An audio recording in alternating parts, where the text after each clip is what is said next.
Who introduce the concept of knowledge industry, ज्ञान उद्योग अवधारणा से परिचय किसने कराया?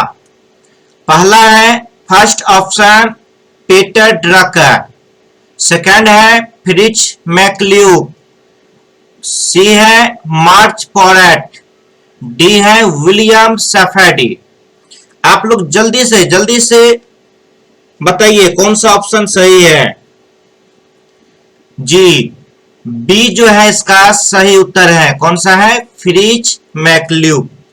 यह जो है ज्ञान उद्योग अवधारणा से परिचय कराया है।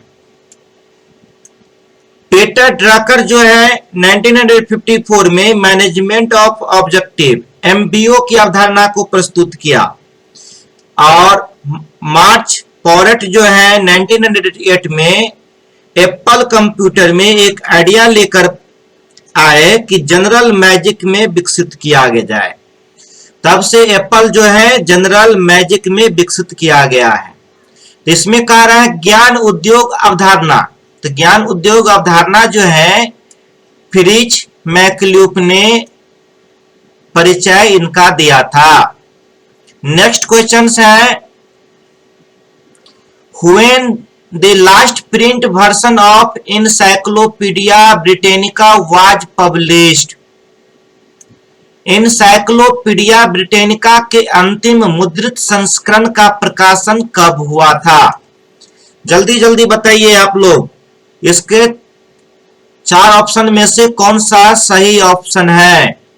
ए 2009, बी 2010, सी 2011, डी 2012। सही आंसर होगा बी 2010।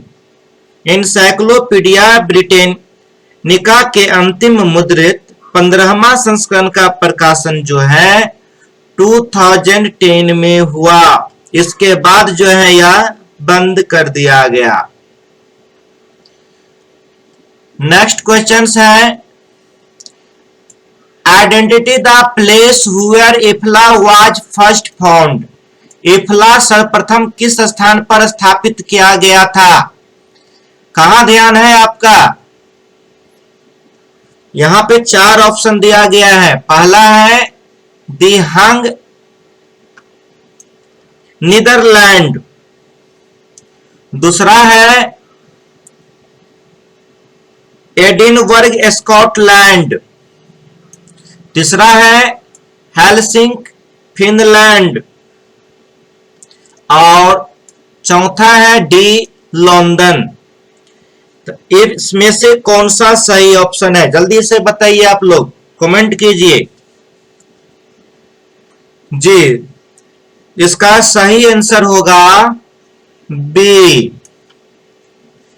बी जो है एडिनबर्ग स्कॉटलैंड जो है इफला जो है का स्थान स्कॉटलैंड एडिनबर्ग में ही स्थापित किया गया। इफला का पूरा फुल फॉर्म होता है the international federation of library association and institutions. क्या होता है? The international federation of library association and institutions. बिल्कुल सही। इफला प्रमुख अंतरराष्ट्रीय निकाय है जो पुस्तकालयों और सूचना पेशेवरों पर भरोसा करने वाले लोगों के हितों का प्रतिनिधित्व करते हैं, जिनका स्थापना 13 सितंबर 1927 ईस्वी में हुई और इसका मुख्यालय जो है द हेग नीदरलैंड में स्थित है।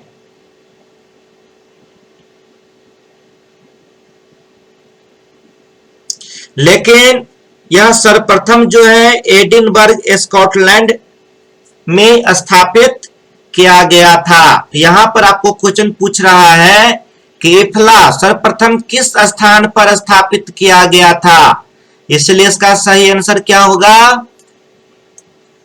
Edinburgh Scotland. ना कि यहां पर पूछा जा रहा है कि मुख्यालय कहां है, इसमें कंफ्यूजन नहीं करना है।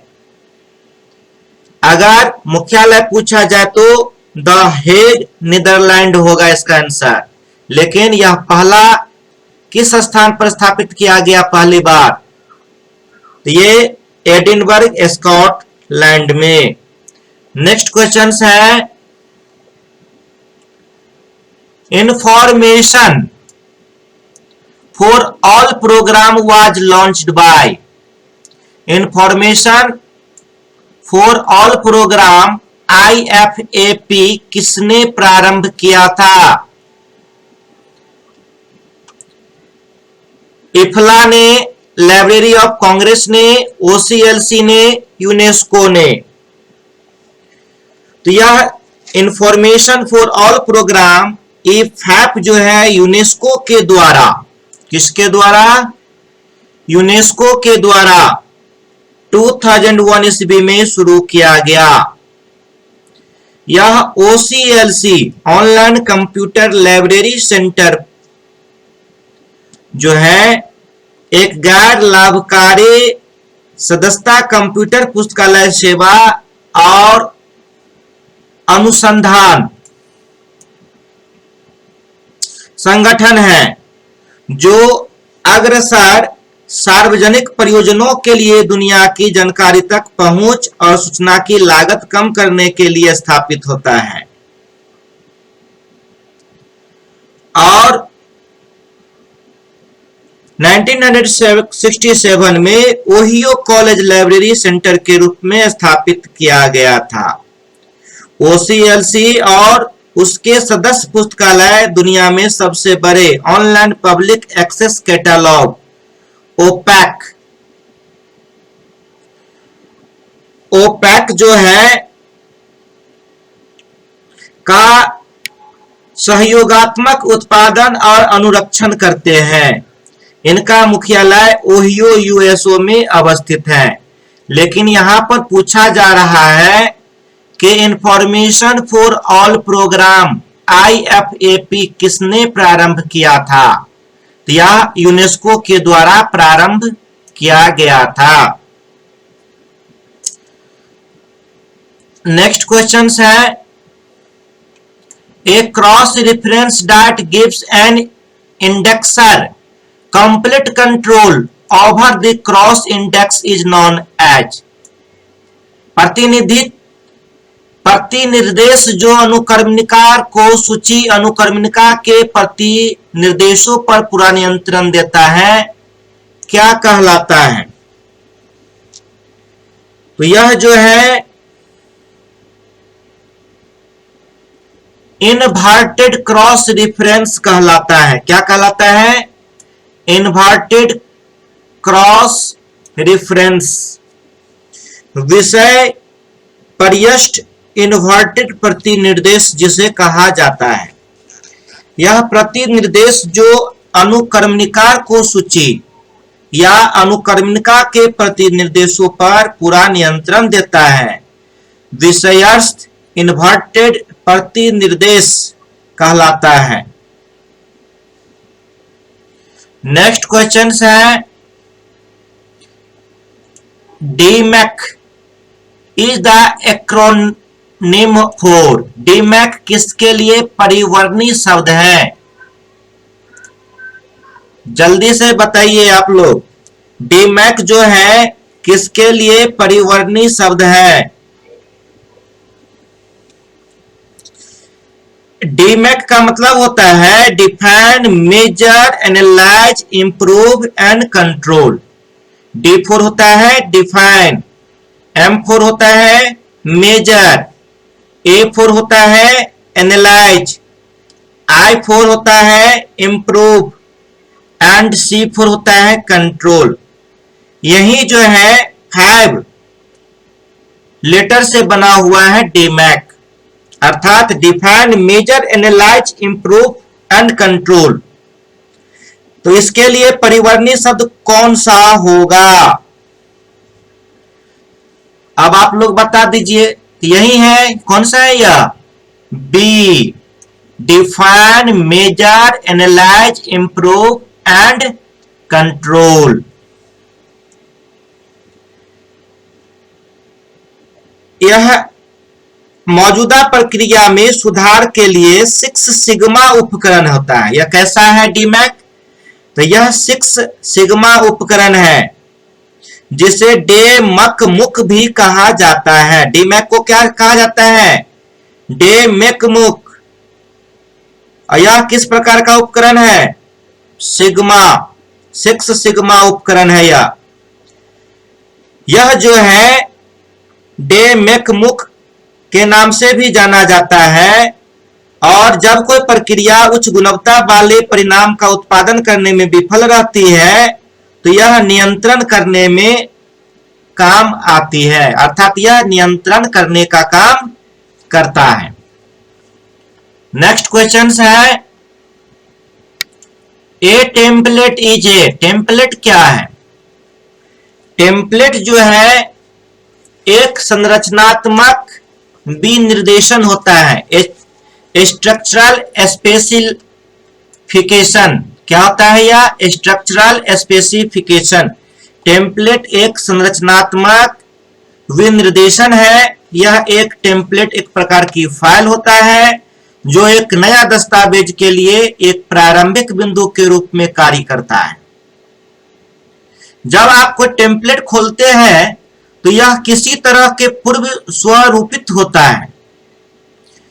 आप लोग प्रायः माइक्रोसॉफ्ट वर्ड में टेम्पलेट का प्रयोग करते हैं जो एक व्यावसायिक पत्र के रूप में प्रारूपित होता है, जबकि असेंबलर प्रोग्राम या असेंबलर कंप्यूटर प्रोग्राम का यह एक प्रकार होता है।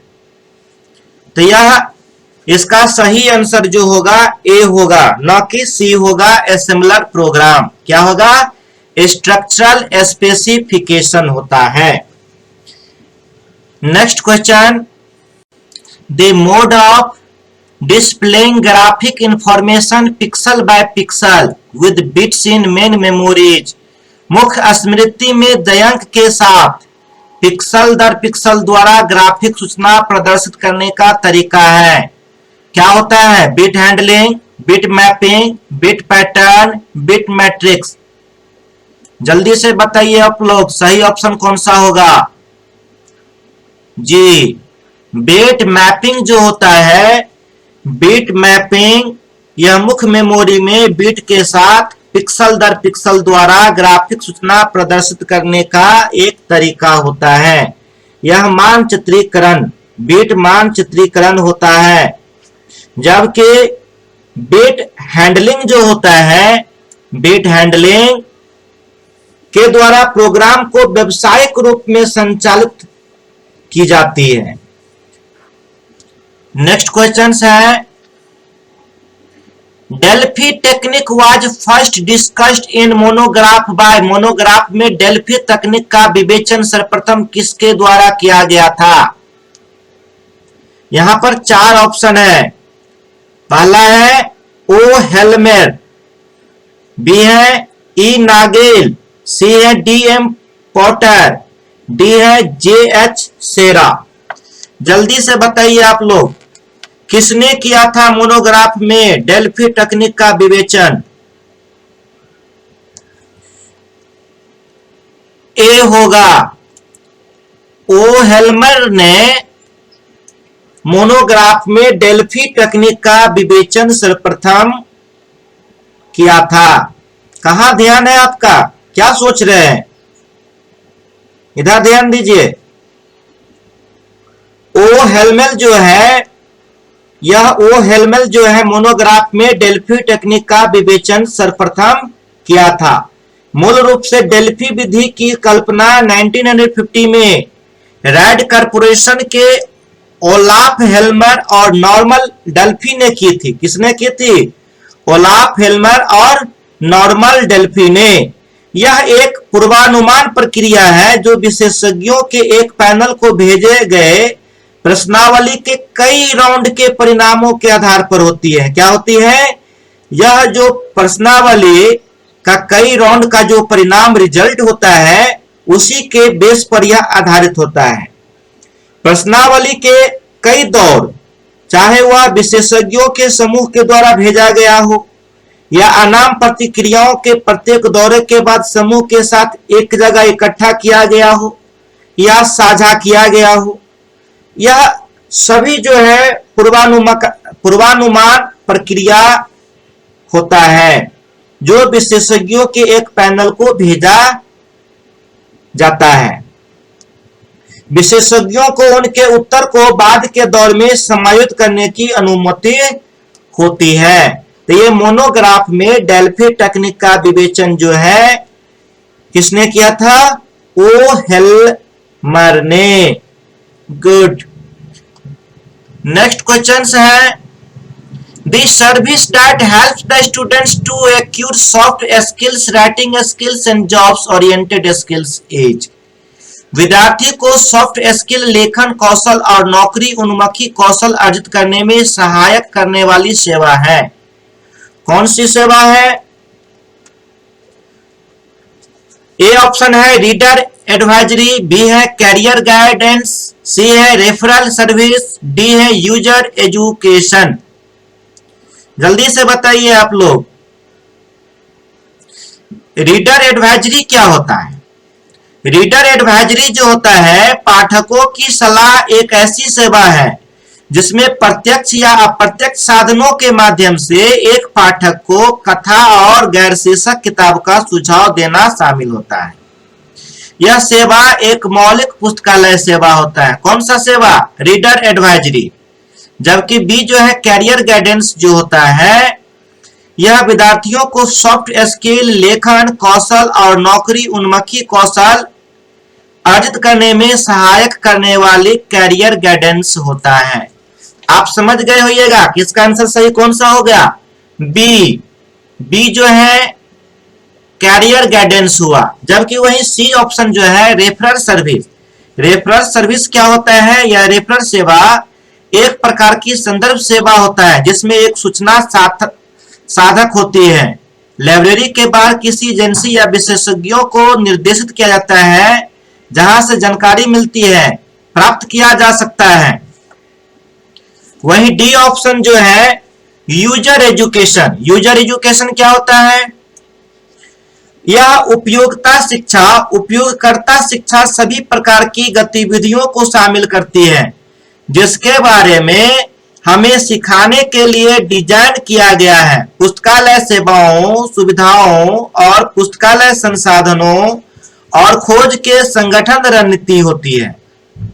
यहां पर आपका क्वेश्चन जो है, विद्यार्थी को सॉफ्ट स्किल, लेखन कौशल और नौकरी उन्मुखी कौशल अर्जित करने में सहायक करने वाली सेवा कौन सा है? कौन सा होगा? Career guidance. बिल्कुल सही, कैरियर गाइडेंस। यदि आपको यह वीडियो एक बार में समझ में नहीं आई है तो कृपया आप 2 बार 3 बार अवश्य देखिए।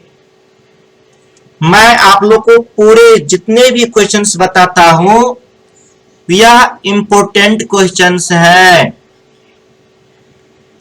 चाहे आप एनटीए की तैयारी कर रहे हो या एनवीएस, केवीएस या बिहार में जो आने वाले लाइब्रेरी वैकेंसी है, चाहे वो स्कूल लेवल का हो या कॉलेज लेवल का या पॉलिटेक्निक लेवल का, सबके लिए उपयोगी है। सिलेबस का सही पता आपको विज्ञापन आने के बाद ही होगा। मेरे द्वारा जो सिलेबस बताया गया है उसमें 19-20 प्लस माइनस हो सकता है, लेकिन मैं यह जितने भी क्वेश्चन सभी बता रहा हूं यह आप लोग के लिए उपयोगी है। यह सिलेबस में अवश्य रहेगा ही, यह सिलेबस पर ही आधारित है। मैं आशा करता हूं कि आपको मेरे द्वारा दी गई जानकारी अच्छी लगती है। आप कृपया कमेंट में जरूर लिखें कि मेरे द्वारा दी गई जानकारी जो है आपको कैसा लगा। मिलते हैं नेक्स्ट वीडियो में। जय हिंद।